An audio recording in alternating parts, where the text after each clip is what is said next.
Hello and welcome friends. आज बात करने वाले हैं एक बहुत ही गंभीर विषय पे, कोरोना काल में गुजरात का हाल।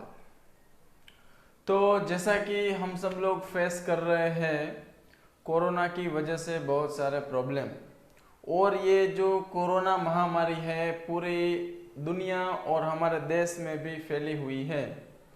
तो इससे लड़ने में दुनिया की कंपैरिजन में भारत कहाँ खड़ा है और भारत की कंपैरिजन में गुजरात कहाँ खड़ा है, आज हम इसके बारे में डिस्कशन करना चाहते हैं। चलिए स्टार्ट करते हैं। बेसिकली आज की डिस्कशन में हम दो मेजर फैक्टर्स को इन्वॉल्व करना चाहेंगे, जिसमें फर्स्ट है रिकवरी रेट एंड सेकंड है डेथ रेट। तो सबसे पहले मैं आपको ये समझा देता हूं कि रिकवरी रेट क्या होता है, डेथ रेट क्या होता है। उसके बाद हम डिस्कस करेंगे कि गुजरात कोरोना से फाइट के मामले में बाकी कंट्रीज या फिर इंडिया के बाकी स्टेट्स के मुकाबले कहां खड़ा है।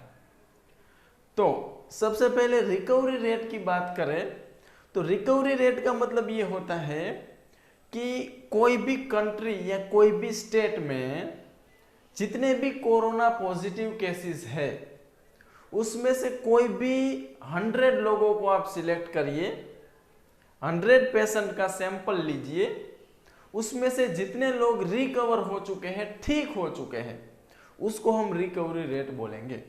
इट मीन्स जिस भी कंट्री या स्टेट का रिकवरी रेट बेटर है वो कोरोना से खिलाफ लड़ाई में बेटर परफॉर्म कर रहा है।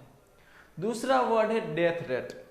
सेम इसका मतलब ऐसा होता है कि जो भी कोरोना पॉजिटिव पेशेंट है उसमें से 100 लोगों का सैंपल लेंगे, वो 100 में से जितने लोगों की डेथ हो रही है उसको हम बोलेंगे डेथ रेट। और जिस कंट्री या स्टेट का डेथ रेट कम होगा उसका परफॉर्मेंस बेटर है, ऐसा हम बोलेंगे या बोल सकते हैं। क्लियर?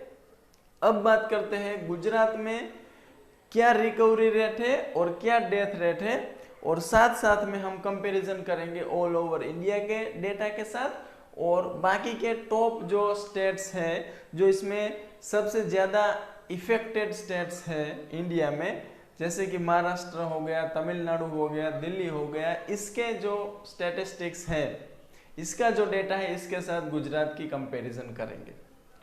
तो सबसे पहले अगर ऑल ओवर इंडिया की बात करें तो इंडिया में रिकवरी रेट है 29.66, और अगर महाराष्ट्र की बात करें तो वहां पे रिकवरी रेट है 18.20। इट मींस इंडिया की कंपैरिजन में कम है। It means all over India में जितने लोग ठीक हो रहे हैं उसकी कंपैरिजन में महाराष्ट्र में कम लोग हैं जो ठीक हो रहे हैं। अगर गुजरात की बात करें तो वो है 25.28 रिकवरी रेट, ये भी इंडिया की कंपैरिजन में कम है। और अगर तमिलनाडु की बात करें, आज की डेट में 8 मई को जब मैं वीडियो ये शूट कर रहा हूँ उस टाइम पे तमिलनाडु जो है वो 3rd पोजीशन पे पहुंच चुका है highest number of positive cases के रैंकिंग में। और तमिलनाडु में अगर रिकवरी रेट की बात करें तो वो है 26.75।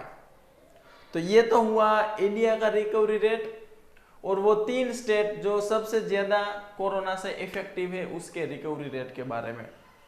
तो यहाँ पे रिकवरी रेट में देखेंगे आप तो गुजरात का परफॉर्मेंस है वो एवरेज है, महाराष्ट्र से वो कुछ अच्छा परफॉर्म कर रहा है, लेकिन ऑल ओवर इंडिया के परफॉर्मेंस से गुजरात का परफॉर्मेंस रिकवरी रेट में, लोगों के ठीक होने के रेट में नीचे आ रहा है।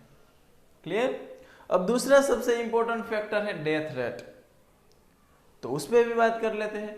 आज की डेट में इंडिया में डेथ रेट है 3.34। इट मींस अगर पूरे इंडिया में जितने भी कोरोना इफेक्टेड पर्सन है उसमें से 100 लोगों का सैंपल ले ले तो सिर्फ 3.34% ही ऐसे होंगे जिसकी डेथ हो रही है। वहीं अगर महाराष्ट्र के साथ कंपेयर करें तो डेथ रेट है 3.83। तो वो ऑलमोस्ट इंडिया में जितना है उससे थोड़ा सा ज्यादा है। लेकिन अगर गुजरात की बात करें दोस्तों, तो ये फिगर है वो बहुत ही भयानक है। जो गुजरात की सिचुएशन है अगेंस्ट कोरोना फाइट, उसमें गुजरात कहाँ पे खड़ा है वो दिखा रहा है।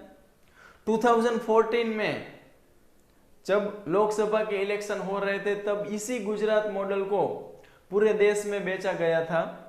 वो गुजरात मॉडल की धज्जियां उड़ रही है ये फिगर से। गुजरात में आज की डेट में कोरोना से जो डेथ हो रही है उसका रेट है 6.06, जो ऑल ओवर इंडिया की कंपैरिजन में डबल है। इट मींस इंडिया के बाकी सारे स्टेट्स हैं वहां पे जितने लोगों की डेथ हो रही है कोरोना से, उसकी कंपैरिजन में इंडिया में डबल डेथ हो रही है। और अगर तमिलनाडु का डेथ रेट की बात करें तो वो है 0.66। तो तमिलनाडु है वो सबसे बेटर परफॉर्म कर रहा है अगर डेथ रोकने की बात करें तो। और अगर तमिलनाडु से गुजरात की कंपैरिजन करें तो दोस्तों सरप्राइजिंगली और shockingly more than 9 times better perform कर रहा है Tamil Nadu as compared to Gujarat. तो ये है गुजरात मॉडल का हाल। तो देखिए क्यों डेथ रेट इतनी ज्यादा है गुजरात में। ऑब्वियसली इसका एक ही रीजन हो सकता है कि गुजरात की जो हेल्थ केयर सिस्टम है वो बहुत ही पुअर है, एकदम थर्ड क्वालिटी की हम बोल सकते हैं। ठीक है, तो ये सारी चीजें हमें सोचनी पड़ेगी, हमें सरकार से पूछना पड़ेगा कि क्यों आज गुजरात का हाल ऐसा है। अभी न्यूज मिल रही है कि गुजरात जो गवर्नमेंट है उसने सेंट्रल गवर्नमेंट से रिक्वेस्ट की है कि आप वहां से कोई कुछ टीम्स भेजिए गुजरात में, ताकि वो लोग आके स्टडी कर सके कि गुजरात का डेथ रेट है वो बाकी इंडिया की कंपैरिजन में क्यों इतना ज्यादा है। तो सोचिए जब यहां तक बात पहुंच चुकी है तब हम ये एक्शंस ले रहे हैं। और कल कुछ ये भी खबर आई थी कि अहमदाबाद जो गुजरात का एक मोस्ट हाईली अफेक्टेड सिटी है, वहां पे पैरा जो मिलिट्री फोर्सेस है वो भी तैनात किए गए हैं, कर्फ्यू लगाया गया है और सिर्फ दूध की दुकानें और मेडिकल शॉप्स ही खुले रहेंगे, बाकी सारे शॉप्स है वो शट डाउन रहेंगे। ठीक है, किराना शॉप्स भी बंद रहेंगे, वेजिटेबल शॉप्स भी बंद रहेंगे। तो सोचिए आज इतने दिनों के बाद, मोर देन 40 डेज के लॉकडाउन के बाद इतने हार्ड एक्शंस लेने पड़ रहे हैं। इसका मतलब क्या है? इसका मतलब ये है कि अब तक ये जितना भी टाइम हम बिता चुके हैं जहां पे हमें ठीक से प्रिपरेशन करना चाहिए था कोरोना से लड़ने में, लेकिन हमने वो लापरवाही में गवाया है। अब इसके पीछे कौन रिस्पॉन्सिबल है वो कौन डिसाइड करेगा? ये बहुत ही मुश्किल है, क्योंकि आज की डेट में कोई भी रिस्पॉन्सिबिलिटी लेने के लिए रेडी नहीं है।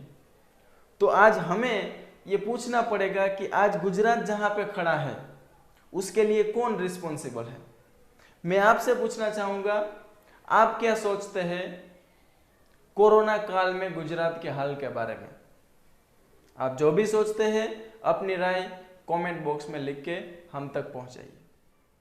Thank you so much.